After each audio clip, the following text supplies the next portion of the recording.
Hey guys, welcome to another episode of the Who Are We podcast. I'm Trevor Hold, starting off 2024 with a bang. I have a special guest with me today, Allwyn Mendonca. How are you today? I'm doing great. Thank you, Trevor. Thank you for this, and Happy New Year to you No, and happy to New all the Year. listeners. Yeah, and happy New Year to you too. And thanks for joining us. I really appreciate your time. My Um, pleasure. Before we get started, I just want to do a bit of a disclosure. This episode or this session is being recorded. We're going to record this episode and upload it to the YouTube podcast channel, where we'll create some promotional work on it and put it on LinkedIn and other channels just to try and raise awareness and promotional material to this episode. So just let you know that's the whole purpose is just to be ourselves and be genuine to ourselves and hopefully that can help others, be themselves, I suppose. It's not a perfect channel by any stretch of the needs, and I'm not the best host, but we'll plot forward and see what content we can come up with. So I'll just get straight into it, and I'll just ask, who is Allwyn Mendonca and what does he stand for? Right. So this question itself has a very deep meaning. When I got this question, so who are we or who am I? So the first answer is I'm Allwyn Mendonca. That's my identity. One of the identities. When I ask myself again, who am I? I'm a male. I'm 40 years old. That's another identity. Again, if I ask myself, who am I? I'm an Indian. That's my nationality. Again, an identity. Again, if I ask myself, who am I? I'm a corporate professional who's turned into a coach, helping sales professionals to increase their productivity. But that's, again, my profession. So that's another part of my identity. So what I noticed when I was reflecting on this question, we cannot define who we are because we constantly change. We have different roles that we take up in our day, in our lives. What I'm today, probably yesterday I was something else. Today I'm someone different. Tomorrow I'll be something different. My roles will change, responsibilities will change. So when I say, who I am who I am, as the Lord said once. So it is, we are playing different roles, different characters. And what I learned during my neuro linguistic programming journey was our language defines who we are. We identify ourselves. When I say I'm a doctor, I'm a lawyer, or I'm an officer, so we somehow limit ourselves to that particular profession or that role. That is a role that we are playing. Once we are home, we are back, we are husbands, we are fathers, sons, family members. So what I understand is if we limit ourselves when we say this is who I am or this is who I am, instead, the better way to put it across is this is my profession or this is my identity or this is my nationality. So that's when I look at this question, who are you? At this present moment, Allwyn Mendonca is here with Trevor as a guest speaker on his podcast. After a little while, I will be a coach to someone. After a little while, I'll be a mentor to someone. I will probably a spouse at home, helping my spouse. So we keep shifting, we keep changing. So the identity part is something that I learned. We identify ourselves very deeply. So when I say who I am, it is in this moment, this is what I am. In the next moment, my identity changes, my role changes, and that is what I am in that particular moment. So and in terms of my mission, my I am a coach. That is my new profession. I got into coaching, say about last year. I was learning for the last 3 years. I was learning neuro linguistic programming, and that is where I got the inspiration that there's a lot more that I have to offer. There's a lot more within me that I was unaware of because it was again some identities that I was carrying all through these years. Because when I say I am so and so, again, somewhere I'm limiting myself. Like we say, I'm a patient. Like someone says, I can't do this, or I'm a loser. Like that is again an identity, right? That is what we associate ourselves with. So I learned this concept that when I say I am something, I am attached to that particular thing. So instead, I say, uh, I'm helping so and so. I'm a coach, or my profession is a coach, and in my profession, I'm helping someone to get better in their lives. Because we have been conditioned to speak in a certain way, and that's how I learned the neural music programming, how language has an impact on our lives. So as we say, the words that we spell, we are creating our lives. When we say, why is this happening to me? Why is that happening to me? It is just because we've been talking over and over to ourselves with others a particular language, or we are identifying ourselves in a particular way. So that's where uh, when I say, who am I am Allwyn. This is my identity, my name. And then when you talk about the various roles that we play. Yeah, And that's very insightful, and that's the first time. I think this is my 21st episode, and that's the first time that's been raised. And it's a very good point you make, because all of us in life do wear different hats, don't we? Like you say, yes, like you're at work, you're a professional, you put your professional hat on, and then you go home and you're a husband and or a father, and like you say, depending on what where you're engaged in your life as to yes. which hat you're wearing. So Mhm. it's really interesting that you put it like that. And I think I heard you say that you try to limit your attachment to probably pigeonhole is the word that I probably use. You don't want to be put into a single category as such, because things change. You're talking about a daily basis, and even several times during the day, depending on what you're doing. But you use Yes, the word here and now. I am on a podcast guest, and that's what you're identifying as here and now. Whereas you finish this podcast, and then you're going to be a coach and helping someone with some of your coaching skills. So yes. it's very it's a very good concept, I think, and something that really we haven't heard yet on this identity thing. And yeah, so that's a new concept. So when it comes to what you stand for, I suppose that's your values that you live by. So regardless of which hat you're on, I suppose honesty, integrity, and some of these values that we hold dear Mhm. are going to travel through different identities that we're playing, or different roles that we're playing. Is that how you see it? Absolutely, absolutely. And our core values, again, value systems are something again, that I learned about it. Some of those values that we inculcate from our family, it has been passed on to us. Some of them create conflicts because they might not be valid now, or you're not sure whether they're true. Some of those beliefs are also based on the values that we have. So the values, they come from where? From our culture, from our family. So again, it's I do check on my values. If there is a conflict, if I'm making some decisions, where is this conflict coming from? Is it the beliefs? Is it the values? And yes, there are certain core values that I operate on, and that helps me in playing those different roles. And after learning about these things over the last several years, during the pandemic phase, it was the best time to invest in ourselves. So that's when I had the time and I had the liberty to know myself much, much better. So yes, operating in when you have those values in place, and then okay, fine, this is a value probably is creating a hindrance. Where is it coming from? Is it something that I need to change, or is it something, is a belief attached to it? So that's where we work around it. That it releases a lot of stress, I would say. We usually are in a position where we want to do something, and at the same time, there's an internal conflict.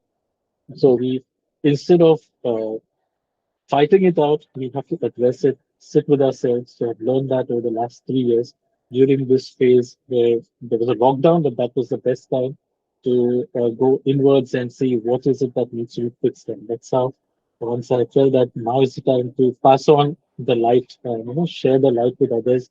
There are many others who are also in a similar journey. There are many others who are struggling. That's when I decided that now is the time to do something with the tools that I have. Let me pass it on to them.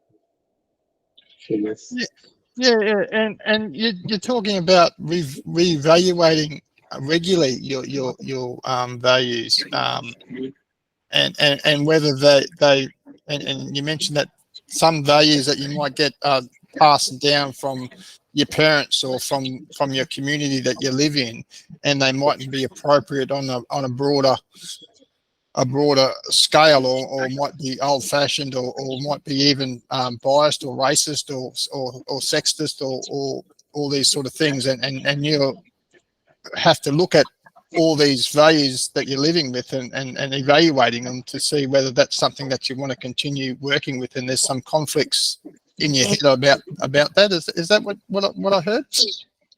Yes, yes. So when it comes to decision making, somewhere when we want to decide something, like when I was stepping into this new venture, so traditionally it is something that we are designed or conditioned to study, work for someone else. So doing something charitable, or doing venturing on your own is something that is culturally a challenge or a stigma, I would say. So then, where does that belief come from? So we are more concerned about what others have to say, or what others have to, talk about, or we don't have any evidence in our family. So there's certain things that we need to evaluate, be it our beliefs. Where is that belief coming from? If there's a fear, like this was one of my biggest fears 3 years ago. I could not face the camera. I could not sit in front of the camera. So where was that belief coming from? Because someone told me that you're not appropriate. You're not that photogenic person. You're not a model. You're not an actor who needs to Yeah. face the camera. But then I realized in 2020, all of us had no choice but to face the camera. So that's when I had to overcome that limitation. So if I had to sit with that limitation, no, I don't have the looks to face a camera, I wouldn't have been here today. So Yeah. that's how we have to work on our limitations. We have to address those limitations rather than, oh, this is who I am. And that's where we say, I cannot do this, and we limit ourselves, and that's about it. I can't swim, I can't drive. Those are some of the limitations. So there are several limitations that we're carrying. Where is it coming from? And when was the last time we made any effort, or did we take any steps on fixing it?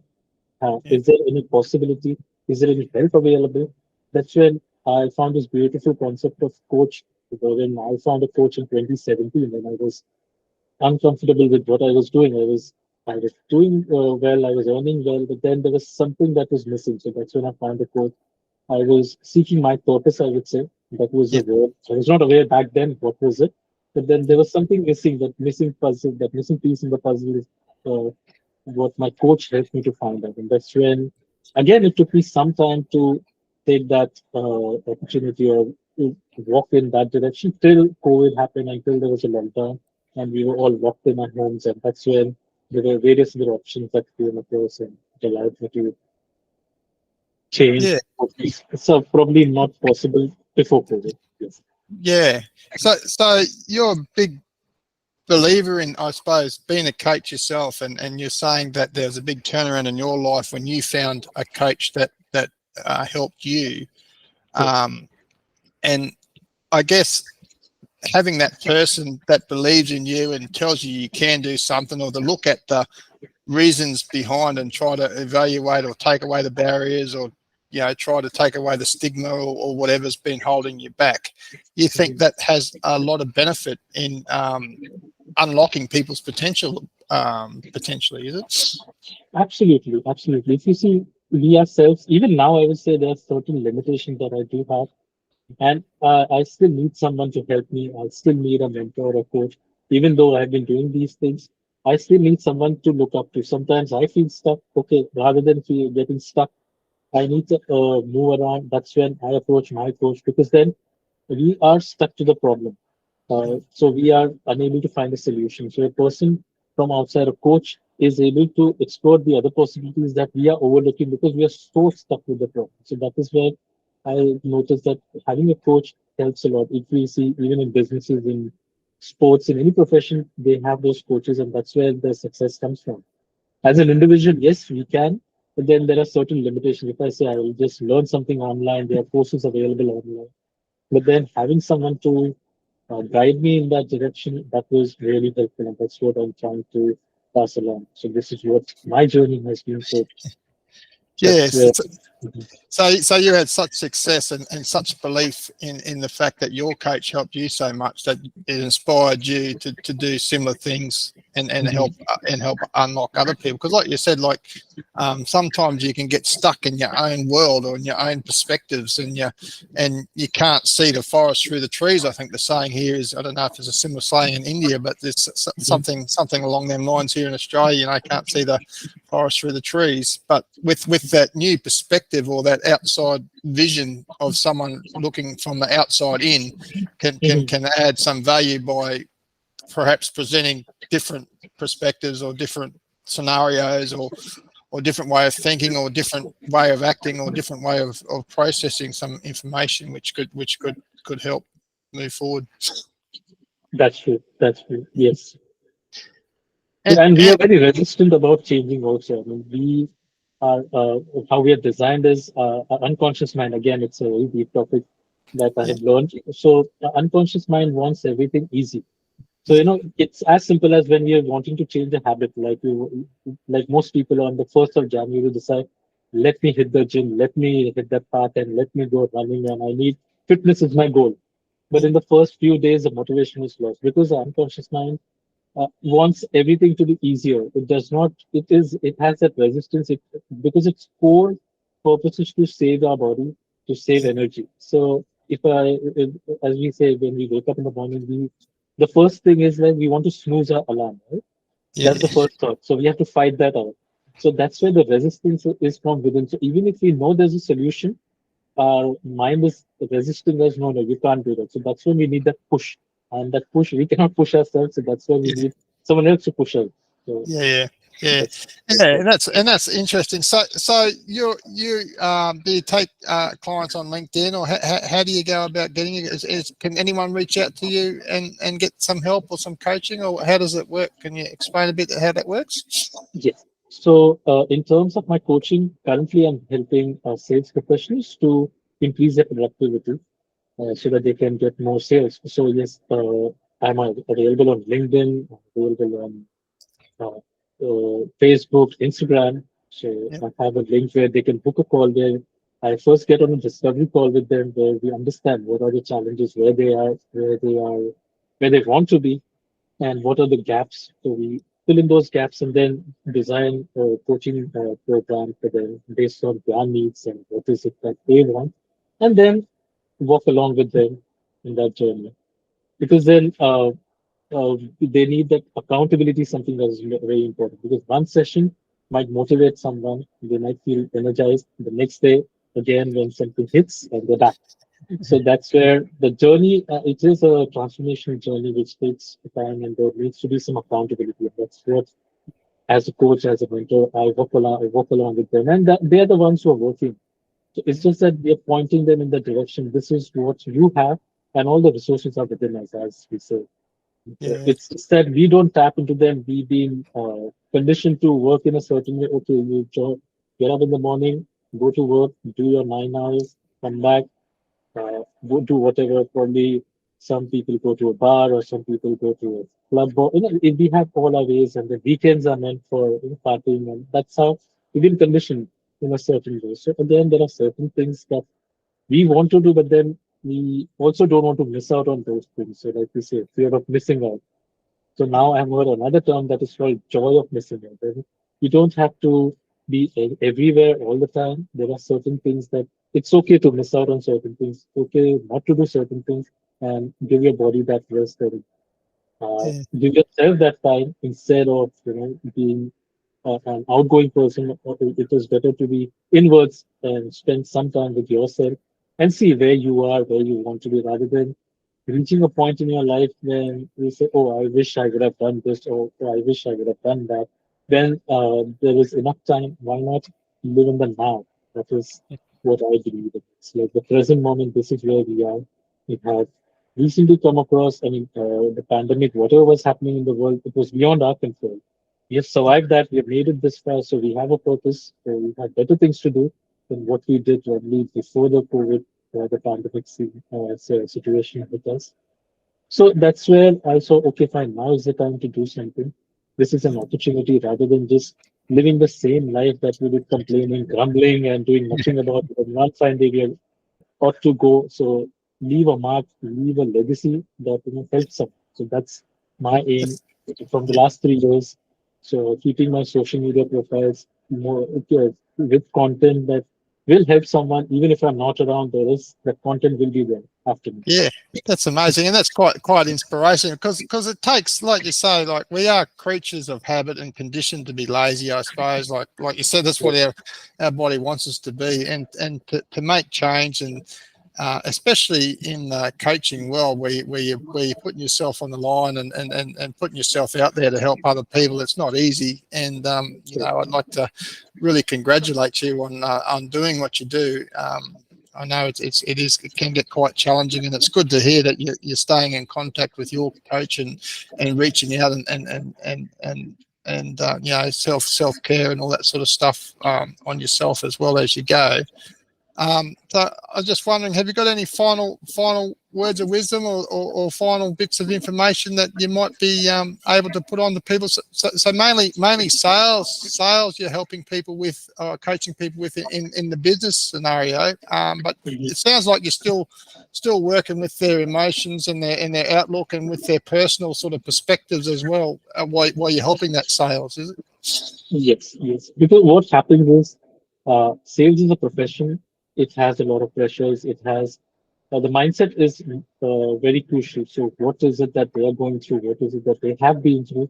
We carry those past wounds and past experiences, and we cannot have a different experience with what we've been doing in the past. So that's where my idea is to work on an overall holistic approach, as in they have to go within, because mostly what happens in this profession is we work for years together. We are hopping jobs probably, and then we are doing the same things and expecting different results. So that's where we need to pause and see where is it, what is missing, what is the missing piece, and work on that missing piece, and that's when they get much better in doing what they're doing, and they probably enjoy what they're doing. Yeah, yeah. Yeah, well, thank you very much for sharing that and for participating in this episode. It's been a pleasure, really pleasure talking to you. And like I said, it does take courage, and you are quite inspirational in doing what you're doing. And I wish you all the luck. And I hope that anyone that needs any help can reach out or will reach out to you on LinkedIn or Facebook or whatever it is. And when I publish some of these promotional stuff, I'll tag you in it, so then everyone will have your contact details there anyway. And hopefully, moving forward, everyone can start getting more positive results in what they do. So, so- No, and all the resources are within us. Yes, all the yeah, resources are yeah, within us. It's just yeah, that we have to go within and find it. We generally look for resources outside. So those yeah, things are materialistic. They might give us that dopamine for a little while, but then if we find that inner joy, then well, we find those inner treasures, we are done. yeah, yeah. So No, that's the that's goal. great. No, that's great. And again, thank you very much for joining us today. And perhaps we can catch up later on in the series. See where we're at. Sure. Thanks a lot, Trevor. No worries. Thank you. Bye. Take care.